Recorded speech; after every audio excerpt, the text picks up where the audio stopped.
ஓம் சாய்ராம்.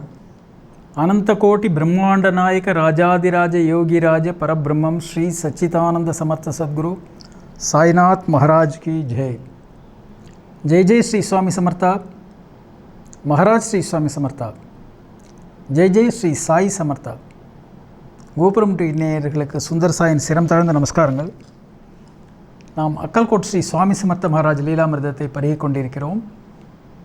போன எபிசோடில் அக்கல்கோட் ஸ்ரீ சுவாமி சமர்த்த மகாராஜுடைய பக்தரான பரோடாவை சேர்ந்த வாமன் புவா நாசிக்கில் ஒரு துறவி வேஷத்தில் ரசவாதி ஒருவரை சந்திக்க ஒரு லீலை நடந்தது அப்படின்னு நம்ம பேசிகிட்டு இருந்தோம். அந்த லீலையில் ரசவாதி அக்கல்கோட் சுவாமி சமர்த்தரை கண்ணாபின்னான்னு திட்டிட்டு தான் பெரிய ரசவாதி, தன்னால் தங்கம் ஈஸியாக தயாரிக்க முடியும், ரொம்ப படாடோபமான வாழ்க்கை வாழ்ந்து கொண்டு அவர் துறவிகளுக்கான பேரையே கெடுக்கிற மாதிரி அங்கே இருந்துட்டு இருந்தார்.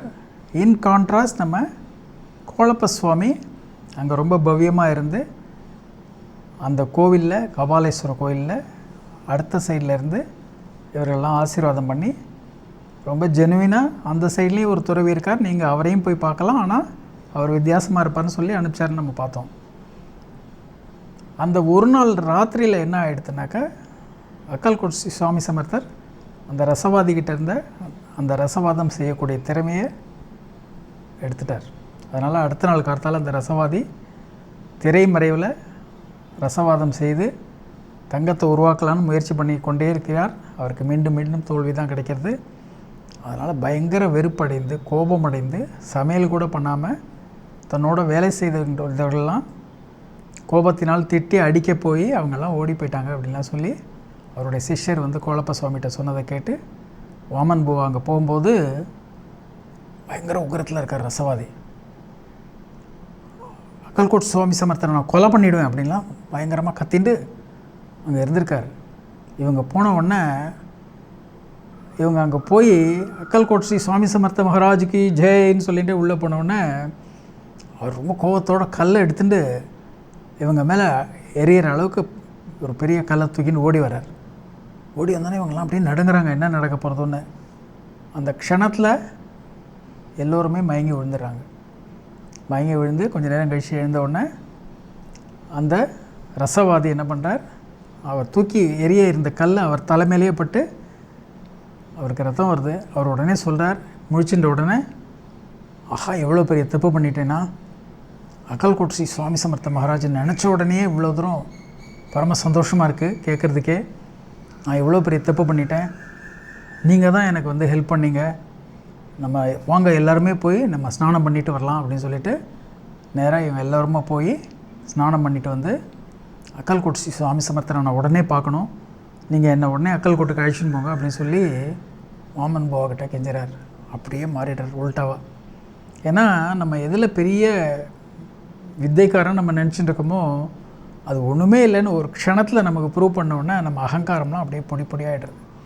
அவர் உடனே சொல்கிறார், அக்கல்கோட் சுவாமி நினச்ச உடனே என்னுடைய அகங்காரம் இப்படி தூள் தூளாகி என் மனசு அப்படியே லேசாகிடுது, அப்போ நான் அந்த சுவாமியை தரிசனம் பண்ணேன்னா அது எவ்வளோ பெரிய விசேஷம் எனக்கு அப்படின்னு சொல்லிட்டு இவர் கேட்கும்போது அவர் வாமன் புவா சொல்கிறார், இல்லை நாங்கள் எங்கள் ஊருக்கு போயிட்டு தான் நாங்கள் திரும்பி வரப்போகிறோம், நாங்கள் திரும்பி வந்து பார்க்குறதுக்கு அவர் கொஞ்சம் நாள் ஆகும் அப்படின்னு சொல்லும்போது இவரால் இருக்க முடியல.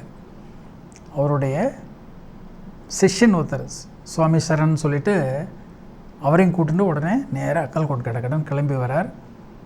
அப்போ அவர் சொல்கிறார், நான் வந்து அங்கே அக்கல்கோட் போய் சுவாமி சமர்த்தர் தரிசனம் பண்ணிவிட்டு அங்கே என்ன நடந்ததுங்கிற விஷயங்களெல்லாம் நான் உங்களுக்கு ஒரு லெட்டரை எழுதி அனுப்புகிறேன்னு சொல்லிவிட்டு இவருடைய விலாசத்தை வாங்கிட்டு அங்கேருந்து நேராக ரசவாதி வரார். வந்து அக்கல்கோட் ஸ்ரீ சுவாமி சமர்த்தரை தரிசனம் பண்ண வரார். அக்கல்கோட் சுவாமி சமர்த்தர் அங்கே பழங்கள்லாம் வச்சு விளையாடிட்டு இருக்கார். விளையாடிட்டு இருந்தோடனே எல்லாருமே அங்கே உட்காந்துட்டு இருக்கும்போது இவர் காஸ்பாகில் போய் சுவாமியை போய் தரிசனம் பண்ணி நமஸ்காரம் பண்ணும்போது சுவாமிக்கு பயங்கர கோபம் வந்துடுது. வா இங்கே வா, என் தலையிலே கல்லை விட்டு எறிய வரியா நீ, வா அப்படின்னு சொல்லிட்டு அவரை கண்ணா பின்னான்னு திட்டுறார். திட்டினோடனே இவர் நடுங்க ஆரம்பிச்சிடுறார். அப்போ சுவாமி சமர்த்தர் சொல்கிறார், ரசவாதம் என்ன பெரிய விஷயமா, ரசவாதம்னா என்னன்னு உனக்கு தெரியுமா, அதை பார்க்குறியா, இப்போ நீ ரசவாதம்னா என்னங்கிறத பார்க்குறியா அப்படி இப்படின்லாம் இவர் சத்தம் போட்டோன்னே அவருக்கு உடனே பெருத்த அவமானமாக போய்டுறது. இப்படிப்பட்ட அக்கல்கோட் ஸ்ரீ சுவாமி சமர்த்த மகாராஜ்கிட்ட நம்ம இவ்வளோ பெரிய தப்பை பண்ணிட்டு வந்து நிற்கிறோமேன்னு சொல்லிட்டு அவருடைய அந்த அகங்காரம் அப்படியே குலைந்து போய் கை காலெலாம் நடுங்கி பயத்தோடு இருக்கும்போது அக்கல்கோட் ஸ்ரீ சுவாமி சமர்த்த மகாராஜ் சொல்கிறார், அங்கே பாரு, 2 கண்ணையும் விரித்து நல்லா பாருங்க அப்படின்னு சொல்லி சொல்லும்போது பக்கத்தில் ஒரு வேப்ப மரத்துலேருந்து அப்படியே தனியாக சொட்டுறது. அந்த தண்ணியெல்லாம் அப்படியே தங்க மயமாக அப்படியே ஜொலிக்கிறது. ஜொலிச்சு லிக்விட் கோல்டு மாதிரி அப்படியே எல்லாம் கீழே கொட்டி அங்கே கீழே ஓடுற தண்ணியெல்லாம் அப்படியே தங்கமாக மாறிடுது. எங்கே திரும்பி பார்த்தாலும் பொன்மயமாக இருக்குது. அந்த சிவாஜி கணேசன் படத்தில் ஒன்று வருமே, அது மாதிரி எங்கே திரும்பினாலும் காசாக இருக்குமே, அது மாதிரி எங்கே திரும்பினாலும் ஒரே பொன்மயமாக இருக்குது. இவரால் அந்த ஜொலிப்பை வந்து அவர் கண்ணால் பார்க்க முடியல. தங்கத்தோடைய உண்மையான ஜொலிப்பு அவர் கண்ணால் பார்க்க முடியல. தங்கம்னா என்னன்னு தெரியுமா உனக்கு, இப்போ பாரு அப்படின்றார் அக்கல்கோட் சுவாமி. அவர் பார்த்த உடனே அப்படியே எல்லா இடமும் அப்படியே ஜொலிக்கிறது. ஜொலித்த உடனே இவர் நம்ம எவ்வளோ பெரிய தவறு பண்ணிட்டோம் அப்படின்னு சொல்லிட்டு அவமானத்தால் குறுகி அந்த நேரத்துலேயே நம்ம உயிரை விட்டுறக்கூடாதா, பூமியை பிளந்துன்னு அதுக்குள்ளே போயிடக்கூடாதா, அப்படி இப்படின்லாம் ரொம்ப அவருக்கு ஒரு பிதற்றுகிற நிலைமையில் வந்துடுறார். வந்ததுக்கப்புறம் அவர் உடனே அக்கல்கோட் சுவாமி சமர்த்தர் பாதத்தில் விழுந்து, என்னை மன்னிச்சிருங்க சுவாமி, நீங்கள் தான் பரபிரம்மஸ்வரூபம், நீங்கள் தான் சாக்ஷாத் கடவுள், உங்களால் தான் எல்லா உயிர்களும் சந்தோஷமாக வாழ்ந்து கொண்டிருக்கிறது, எல்லோரையும் பரிபாலனம் பண்ணக்கூடிய கடவுள் நீங்கள் தான், அது எனக்கு இப்போ தான் புரியுறது, அந்த விஷயம் தெரியாமல் தான் நான் தப்பு பண்ணிட்டேன், என்னை எப்படியாவது நீங்கள் மன்னித்து ஏற்றுக்கணும் அப்படின்லாம் சொல்லி அவர் அப்படியே கதறார் சுவாமிகிட்ட. அப்படி கதறும்போது அக்கல்கோட் ஸ்ரீ சுவாமி சமர்த்த மகாராஜ் மனசு இறங்கி அவரை வந்து ஆசீர்வாதம் பண்ணுறாரு.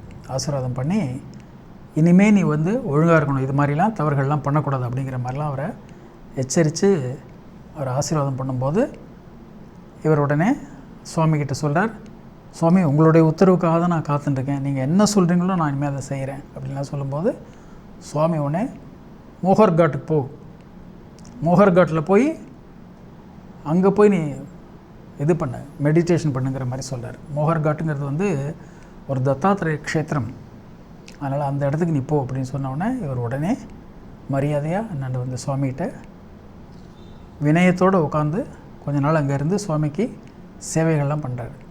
அப்படி சேவைகள்லாம் பண்ணி மனமாற்றத்தோடு இவர் அக்கல்கோட் ஸ்ரீ சுவாமி சமர்த்த மகாராஜை காமிச்சு கொடுத்ததுக்காக உங்களுக்கு நான் பல முறை நன்றி சொல்லணும், இந்த நிலைமைக்கு நான் வந்திருக்கேன் அப்படின்னாக்கா இது எல்லாம் உங்களால் தான் அப்படின்லாம் சொல்லி ரொம்ப அந்த வாமன் புவாவை ப்ரைஸ் பண்ணி லெட்டர் எழுதி அவருக்கு திரும்ப திரும்ப நன்றி சொல்கிறார். உங்களால் தான் எனக்கு அவருடைய தரிசனம் கிடச்சிது, உங்களால் தான் என்னால் சாட்சாத் கடவுளையே பார்க்க முடிஞ்சுது, உங்களால் தான் நான் வந்து இந்த கெட்ட ஒரு விஷயத்துலேருந்து நல்லவனாக மாறியிருக்கேன் அப்படின்லாம் சொல்லி திரும்ப திரும்ப அவங்களுக்கு நன்றி செலுத்தி லெட்டர் எழுதியிருக்காரு. அப்படி ஒரு ரொம்ப வித்தியாசமான ஒரு லீலையை சுவாமி புரிந்து அந்த ரசவாதியுடைய அந்த அகங்காரத்தை நிலைக்குலைய செய்து அவர் நல்வழிக்கு கொண்டு வந்து அவருக்கு காமிச்சு கொடுத்துருக்காரு. நீ பண்ணிடுற ரசவாதம்லாம் ஒன்றுமே இல்லை, 4 தோலா 5 தோலா, இந்த பார் இந்த உலகத்தையே பொன்மயமாக மாத்திரையும் பார், அதுதான் ரசவாதம், இதுதான் உண்மையான ரசவாதம் அப்படின்லாம் சொல்லி அவர் காமிச்சு கொடுத்து அவரை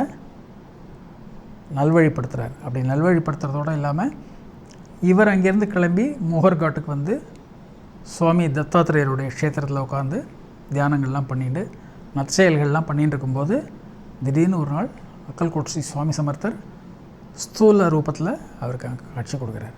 காட்சி கொடுத்து அவர் ஆசீர்வாதம் பண்ணுறார். அப்படி ஆசீர்வாதம் பண்ணும்போது அவர் பரம சந்தோஷமாகி தன்னுடைய உண்மையான மனமாற்றத்தையும் தன்னுடைய உண்மையான ஸ்திதியையும் நினச்சி அக்கல்கோட் ஸ்ரீ சுவாமி சமர்த்தருக்கு நன்றி செலுத்துகிறார். அப்படி அந்த ரசவாதியை பரிபூர்ணமாக மாற்றி அக்கல்கோட் ஸ்ரீ சுவாமி சமர்த்த மகாராஜ் அவரை தத்த க்ஷேத்திரத்துக்கு அனுப்பிச்சு அவர் ஆசீர்வாதம் பண்ணுறார். இதுலேருந்து நம்ம தெரிஞ்சிக்க வேண்டிய விஷயம் என்னன்னு கேட்டால், நம்ம எப்படிப்பட்டவராக இருந்தாலும் சரி அக்கல்கோட் ஸ்ரீ சுவாமி சமர்த்த மகாராஜுடைய பாதங்களில் சரணடைந்தால் சுவாமி சமர்த்தருடைய பரிபூர்ண ஆசீர்வாதம் நமக்கு கிட்டும்.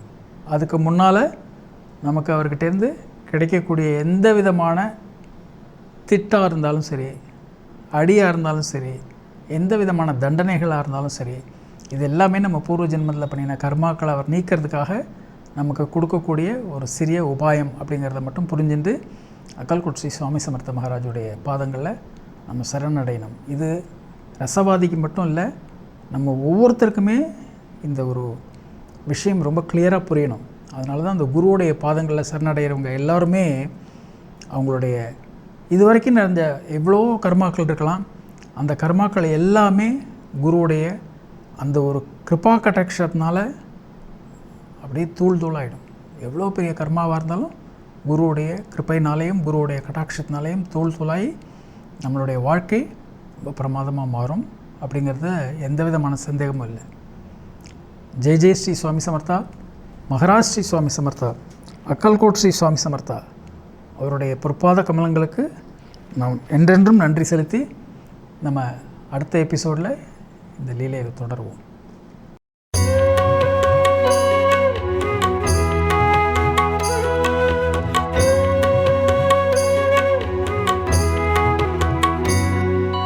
விதம் விதமான பக்தி நிகழ்ச்சிகளை உங்களுக்காக தந்து கொண்டிருக்கிறது உங்கள் கோபுரம் டிவி. உங்களுக்கு பிடித்த நிகழ்ச்சிகளை லைக் செய்யுங்கள், உங்களுக்கு பிடித்த மாணவர்களுக்கு ஷேர் செய்யுங்கள். மேலும் சப்ஸ்கிரைப் செய்வதோடு மட்டுமல்லாது அருகில் இருக்கும் பெல் பட்டனை கிளிக் செய்து கோபுரம் டிவி நிகழ்ச்சிகளை உடனுக்குடன் தெரிந்து கொள்ளுங்கள். மற்றும் ஒரு மகிழ்ச்சியான செய்தி, கோபுரம் டிவி ஆப்பை கூகுள் பிளே ஸ்டோரில் ஃப்ரீ டவுன்லோட் செய்து கோபுரம் டிவி நிகழ்ச்சிகளை தொடர்ந்து கண்டுகளியுங்கள், பாருங்கள், ரசியுங்கள், பரவசமடையுங்கள். gopuramtv.com. பக்தி பக்திமயம்.